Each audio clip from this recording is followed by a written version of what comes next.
Orden de Clérigos Regulares es un instituto clerical de vida consagrada religiosa. Nació el 14 de septiembre de 1524 en Roma y fue fundada por Cayetano de Thiene y Juan Pedro Carafa. Él, trabajando al interior de la curia romana, ve esa corrupción al interno de la iglesia y lo que quiere es comenzar a reformar, que era, digamos, en este sentido, un sentimiento en toda la iglesia, la necesidad urgente de reforma. Y de hecho eso fructificará después de su muerte con el Concilio de Trento y las reformas que después dieron paso a un momento muy bello en la historia de la iglesia, todos los grandes santos que reforman en el siglo XVI las órdenes y congregaciones religiosas, ¿no? Cayetano entabló una profunda amistad con otro de los miembros del Oratorio del Divino Amor romano, en donde actuaba con profundo amor a su vocación, Juan Pedro Carafa, obispo de Chieti, ciudad que en latín se denomina Teate, sumándose posteriormente Bonifacio de Colli y Pablo Consiglieri, hombres de fe comprometidos con el deseo de reformar la Iglesia, tanto en la institución como tal y en cada uno de sus miembros. Bueno, pues el nombre viene precisamente de este origen de la fundación. El nuevo proyecto era ser clérigos, como decía, con toda la vida del apostolado seglar, pero bajo una sola regla. Por eso clérigos regulares. La regla es la vida comunitaria, con todo lo que eso implica, no tener nada propio, un fondo común y el proyecto pastoral realizado siempre en comunidad, bajo las órdenes de un superior. Y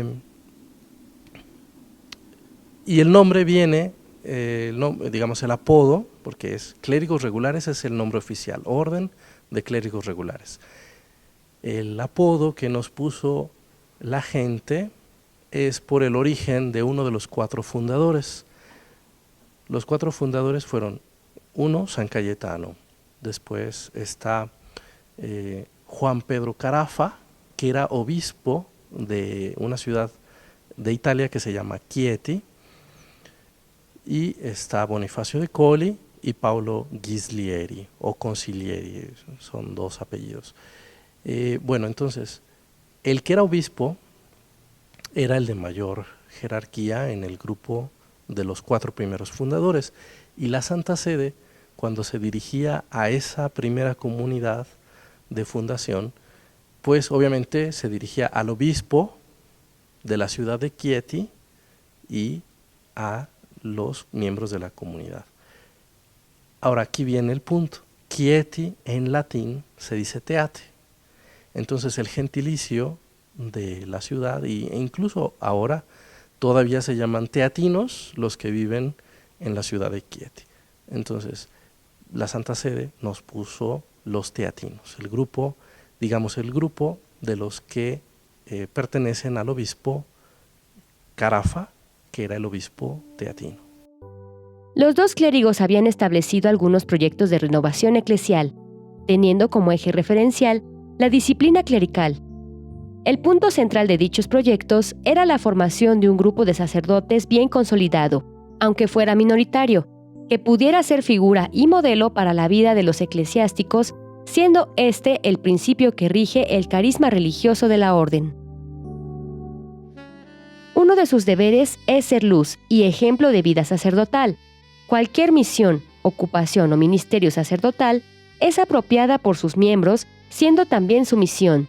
La caridad es lo que impulsa todas sus acciones, y su lema está reflejado en buscar el reino de Dios y su justicia. Mateo 6, versículo 33. Bueno, nuestro carisma y espiritualidad surge de ese ambiente de reforma del siglo XVI. Evidentemente es un carisma y una espiritualidad plenamente sacerdotal, con todo el abanico o la amplitud que representa un apostolado sacerdotal. Siempre vivido este apostolado y realizado en comunidad, y con un acento muy marcado también en la pobreza. El voto de pobreza para nosotros es fuerte, no tenemos nada propio, todo pertenece a la iglesia, todos los bienes que la gente nos da son bienes eclesiásticos. San Cayetano es el corazón de la Reforma Católica y el fundador de los clérigos regulares teatinos, gran hombre y santo a quienes los cristianos refieren como el Padre de la Providencia, porque ayuda a quienes lo invocan en sus necesidades con grandes milagros. San Cayetano nació de una familia noble en Vicenza, Italia. Fue ordenado sacerdote y se convirtió en parte de la Compañía del Amor Divino. Después de la muerte de su madre, se dedicó a la fundación y dirección de hospitales para tratar la sífilis en Vicenza, Verona y Venecia. Es enviado por sus padres a la ciudad de Padua a estudiar Derecho. Ahí estudió Derecho Civil y Derecho Canónico.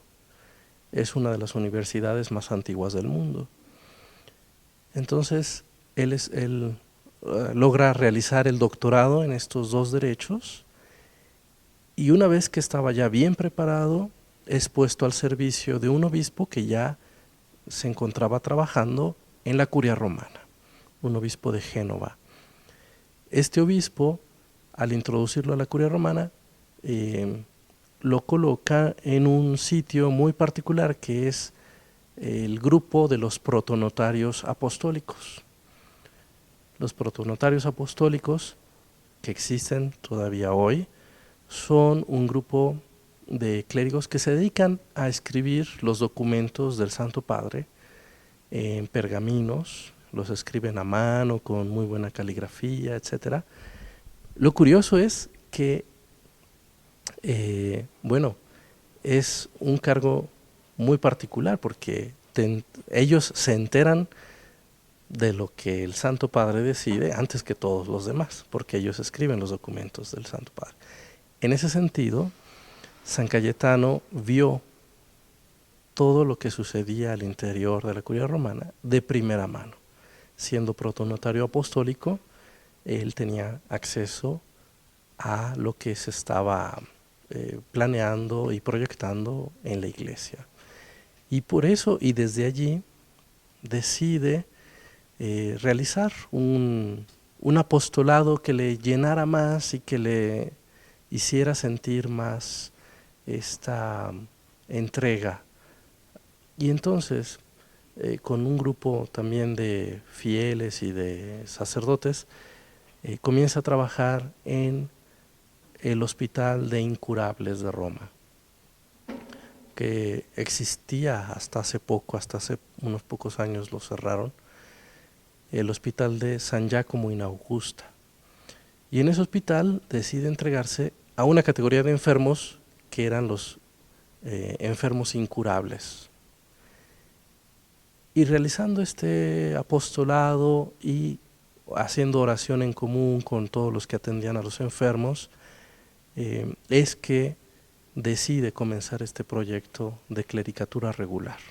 Desde esos oratorios, que se llamaban oratorios del amor divino, que congregaban a todos los que hacían un apostolado con los enfermos incurables, es que San Cayetano decide dar el paso y entregarse totalmente a la vida consagrada. En 1533 se trasladó a Nápoles, donde moriría 14 años después, en 1547. Sus grandes acciones de amor y solidaridad con los necesitados lo hizo merecedor de la devoción por parte de los napolitanos, y por ello, en 1629, el Papa Urbano VIII autorizó su culto público y más tarde, el 12 de abril de 1671, el Papa Clemente X lo inscribió en el catálogo de los santos.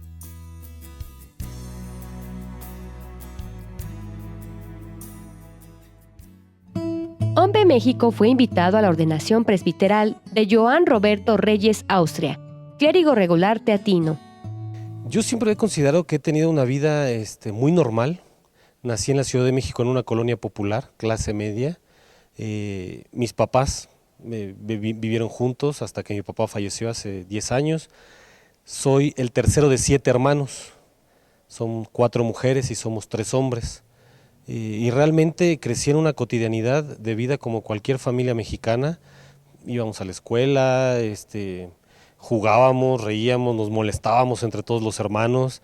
Realmente una vida muy, muy, muy normal. Ciertamente de decir que mi cercanía a la iglesia se debió en primer momento por mi mamá, que es la que más estaba cerca de nosotros para que fuéramos al catecismo, fuéramos a misa los domingos, y mi papá también en otro momento también influyó un poco en esa parte de acercarnos a la iglesia. La ordenación sagrada es aquella en la que se le confiere a los presbíteros aquel sacramento que mediante la unción del Espíritu Santo marca a los sacerdotes con un carácter especial. Así, están identificados con Cristo sacerdote, de tal manera que puedan actuar como representantes de Cristo para servir al pueblo de Dios, con fidelidad, formando, junto con su obispo, un único presbiterio dedicado a diversas funciones. ¿Cómo se conforma la liturgia? ¿Cómo se conformó? Primero que nada, en la sacristía, unos 20 minutos antes de empezar la celebración, hay un pequeño rito que es el de la profesión de la fe. Entonces ahí yo leo un par de documentos profesando mi fe cristiana, católica, apostólica y romana, frente al obispo, firman algunos testigos, y eso todo se hace dentro de la sacristía. Y después, bueno, ya salimos aquí a la iglesia, al templo, y ya tenemos, bueno, nuestra procesión de entrada. La primera parte, la liturgia de la palabra, es como de ordinario en cualquier celebración. Ahí no hay ninguna alteración, es una celebración completamente normal. Después de la proclamación del Evangelio, se lleva a cabo el sacramento de la ordenación presbiteral de la siguiente forma. Ritos introductorios. Inicia con la elección del candidato a través de un interrogatorio por parte del obispo que oficia este rito. Se me presenta ante el obispo, se me presenta ante la comunidad y se pregunta y se interroga al superior que me presenta la idoneidad del candidato. Yo lo único que hago es ponerme de pie. En ese momento yo estaba sentado al lado de mi mamá, con mi familia, me pongo de pie, me presento y entonces entre el superior y el obispo hacen ese diálogo. Luego se realiza la homilía, que es una conversación familiar. Es una exhortación fraternal, clara a los oyentes en torno a la palabra que se ha escuchado, exponiendo los misterios de la fe y las normas de vida cristiana a partir del texto sagrado. El obispo exhorta al ordenado a ser fiel al ministerio que recibe. Posteriormente se realizan las promesas del elegido y éste se compromete a ser fiel colaborador del orden episcopal guiado por el Espíritu Santo, a dedicarse a la proclamación de la palabra divina, la administración de los sacramentos y la obediencia al obispo. Viene un segundo momento, que es un interrogatorio, un escrutinio y una promesa. Se me pregunta sobre mi real intención de ser un ministro consagrado al presbiterado y mi promesa de fidelidad al obispo y a los superiores. Es un interrogatorio que hago yo frente al obispo. Se cantan de forma solemne las letanías, en las cuales todos imploran la gracia de Dios en favor del candidato.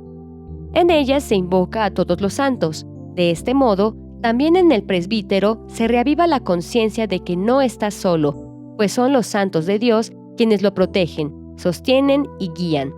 El elegido se postra en el suelo, indicando su fragilidad y la confianza plena en Dios.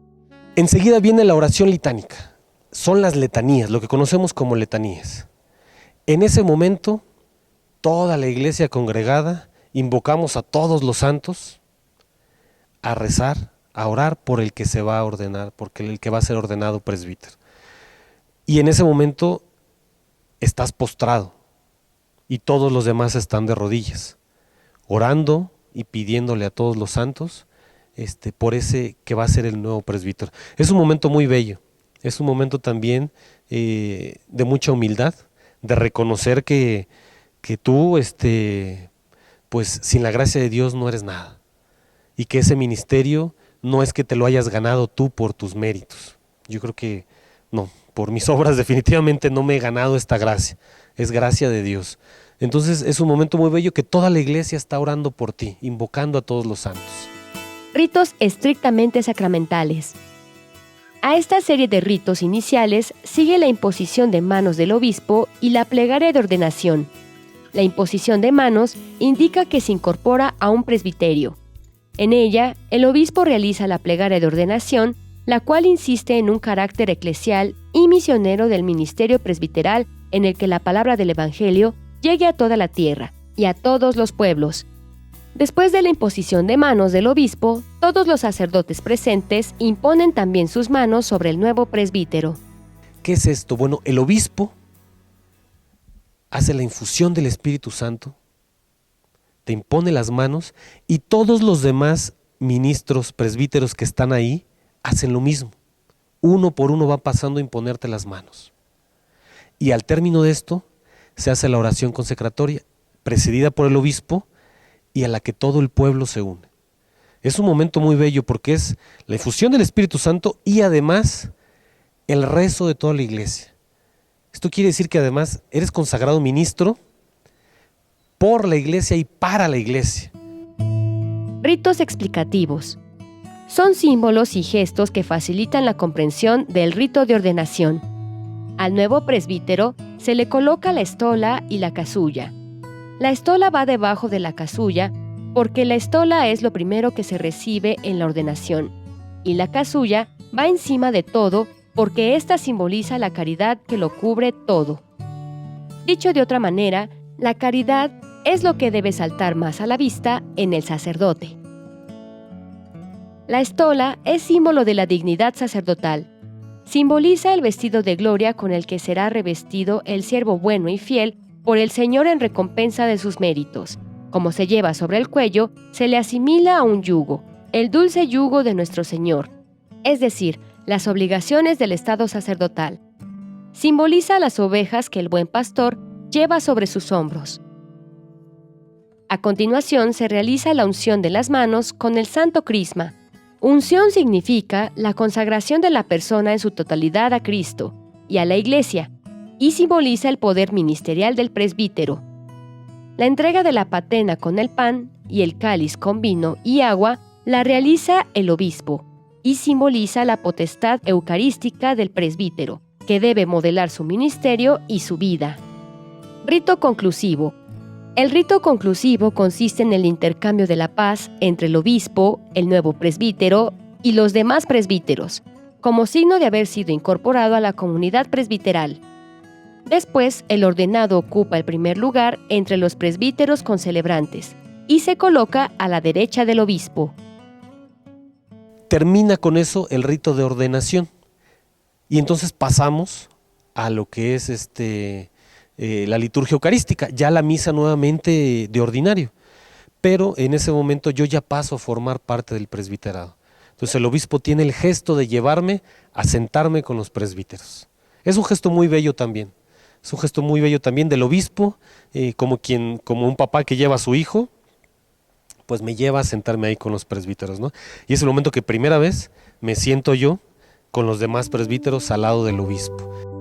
Haber presenciado este ritual de ordenación significa para OMPE México una gran alegría, pues Dios tiene un nuevo pastor que camina a su lado y le es fiel en la difusión de su sagrada palabra.